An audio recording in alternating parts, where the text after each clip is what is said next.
বিশ্ব রাজনীতিতে এখন একটাই প্রশ্ন, কি ঘটেছিল ইসলামাবাদের সেই অত্যন্ত সুরক্ষিত এবং রুদ্ধদ্বার কক্ষে? মধ্যপ্রাচ্যের দাও দাও করে জ্বলতে থাকা যুদ্ধের আগুন নেভাতে বন্ধুরাষ্ট্র পাকিস্তান যে বিশাল এক কূটনৈতিক উদ্যোগ নিয়েছিল, টানা ২১ ঘন্টার রুদ্ধশ্বাস ম্যারাথন আলোচনার পর তা কেন একটি মহা বৈফল্যে পর্যবসিত হলো? We've been at it now for 21 hours and we've had a number. মার্কিন ভাইস প্রেসিডেন্ট জেডি ভ্যান্স কেন কোনো ধরনের সমঝোতা বা চুক্তি ছাড়াই রীতিমতো খালি হাতে এবং চোখে মুখে চরম হতাশা নিয়ে ওয়াশিংটনে ফিরে গেলেন? আজ আমরা গভীরভাবে বিশ্লেষণ করব সেই ঐতিহাসিক ২১ ঘন্টার স্নায়ুযুদ্ধকে, যেখানে আলোচনার টেবিলের একদিকে ছিল আমেরিকার আকাশচুম্বী দম্ভ আর অন্যদিকে ছিল ইরানের ইস্পাত কঠিন সার্বভৌমত্ব ও আত্মমর্যাদা।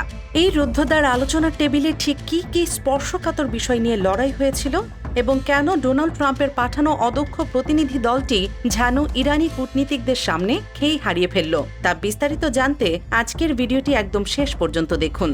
The bad news is that we have not reached an agreement, and I think that's bad news for Iran. ঘটনার সূত্রপাত হয় পাকিস্তানে আয়োজিত আমেরিকা এবং ইরানের মধ্যকার সেই বহু প্রতীক্ষিত শান্তি আলোচনাকে কেন্দ্র করে।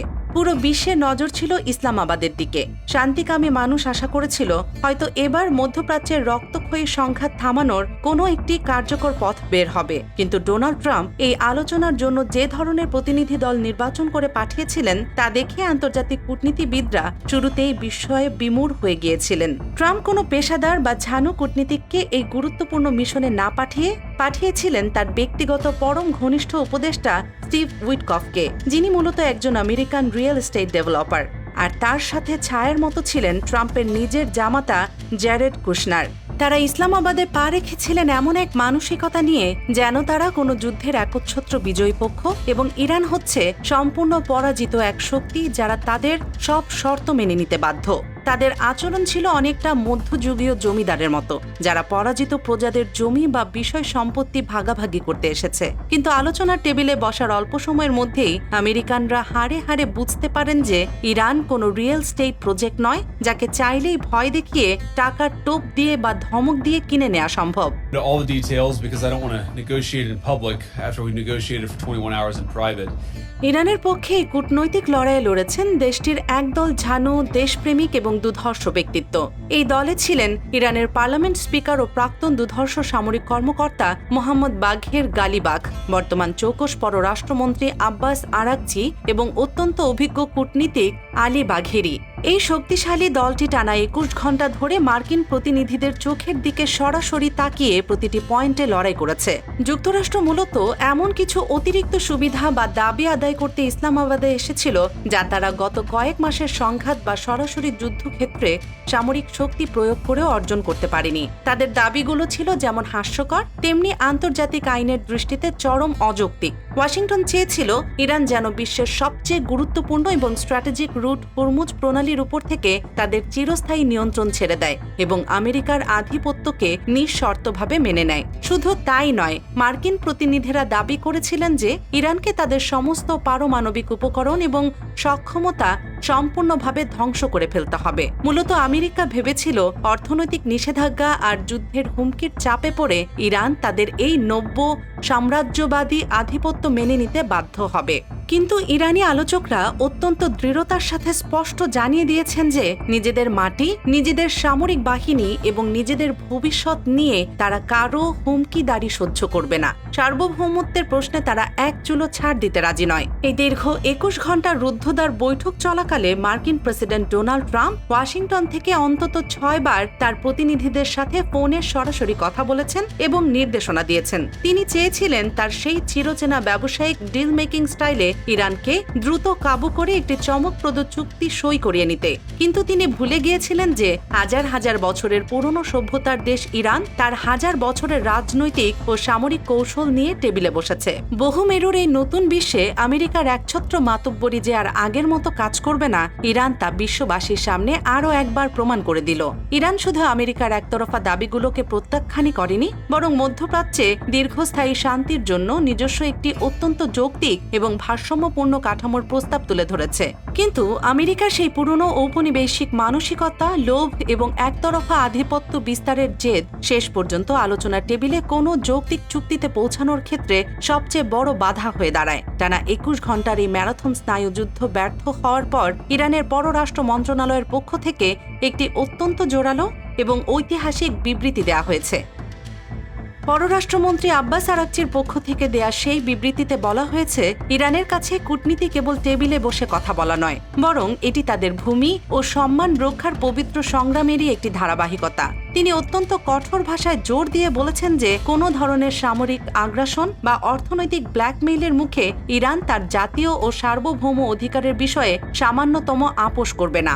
একই সাথে এই অত্যন্ত জটিল এবং হাই প্রোফাইল শান্তি আলোচনার আয়োজন করা এবং পুরো প্রক্রিয়াটিকে নিঃস্বার্থভাবে সমর্থন দেওয়ার জন্য ইরান আনুষ্ঠানিকভাবে তাদের মিত্র রাষ্ট্র পাকিস্তানকে আন্তরিক ধন্যবাদ জানিয়েছে।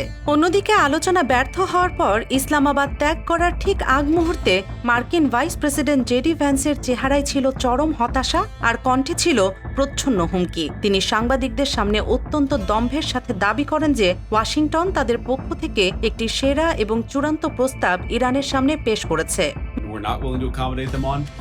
And we've made that as clear as we possibly could. Vance অনেকটা আলটিমেটাম দেওয়ার সুরে বলেন, দেখা যাক ইরানিরা তা গ্রহণ করার সাহস দেখায় কিনা। জেডি ভ্যান্স স্বীকার করেছেন যে ইরানের সাথে দীর্ঘ ২১ ঘণ্টা ধরে অত্যন্ত সারগর্ভ এবং গভীর আলোচনা হয়েছে, কিন্তু শেষ পর্যন্ত কোনো চুক্তিতে পৌঁছাতে না পারাকে তিনি যুক্তরাষ্ট্রের ব্যর্থতা হিসেবে না দেখে বরং একে ইরানের জন্য একটি বিরাট দুঃসংবাদ হিসেবে আখ্যা দিয়েছেন। এটি ছিল মূলত আমেরিকার একটি সস্তা মনস্তাত্ত্বিক খেলা বা সাইকোলজিক্যাল গেম। তারা ভেবেছিল ইরানের জব্দ করা বিলিয়ন বিলিয়ন ডলারের টোপ দিলে হয়তো তারা তাদের পারমাণবিক কর্মসূচি বিসর্জন দেবে, কিন্তু ইরান বুঝিয়ে দিয়েছে তাদের কাছে জাতীয় মর্যাদা অর্থের চেয়ে অনেক বেশি মূল্যবান।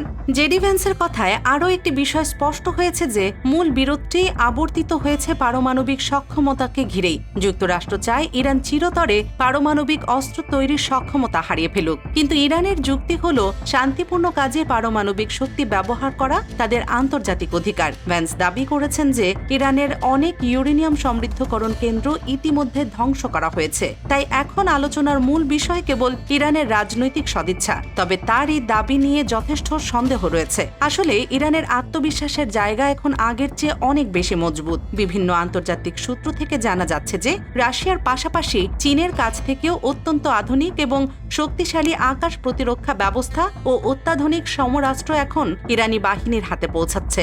এই নতুন সামরিক সমীকরণ ইরানকে আমেরিকার হুমকির সামনে অনেক বেশি সাহসী এবং অনমনীয় করে তুলেছে। তারা এখন আর একলা নয়, বরং একটি বড় শক্তির বলয়ের অংশ হিসেবে আমেরিকার মোকাবিলা করছে। ইসলামাবাদের এই দীর্ঘ আলোচনার ব্যর্থতা এখনো পুরো মধ্যপ্রাচ্য এবং বিশ্ব রাজনীতির সমীকরণকে এক ভয়াবহ খাদের কিনারে নিয়ে এসেছে। আমেরিকা সম্ভবত ধারণা করেছিল যে তারা অর্থনৈতিক অবরোধের শ্বাসরোধকারী চাপ আর সামরিক শক্তির মহড়া দিয়ে ইরানকে তাদের নিজেদের তৈরি করা ছকে বন্দী করে ফেলবে, কিন্তু ইরান তাদের সেই হিসাব নিকাশ সম্পূর্ণ পাল্টে দিয়েছে। তারা চোখে আঙুল দিয়ে দেখিয়ে দিয়েছেন যে বিশ্ব এখন আর একক কোনো শক্তির আজ্ঞাবহ নয়। জেডি ভ্যান্সের সেই হয় আমাদের কথা মানো, না হয় চরম মূল্য দাও এই নীতি ইরান যদি শেষ পর্যন্ত পুরোপুরি প্রত্যাখ্যান করে, তবে আগামী দিনগুলোতে হরমুজ প্রণালী থেকে শুরু করে পুরো মধ্যপ্রাচ্য জুড়ে যুদ্ধের দাবানল আরও বহুগুণ তীব্র হওয়ার আশঙ্কা রয়েছে, যার ফলে বিশ্বজুড়ে তেলের বাজারে আগুন লেগে যাবে এবং বিশ্ব অর্থনীতিকে এক চরম বিপর্যয়ের মুখে পড়তে হবে।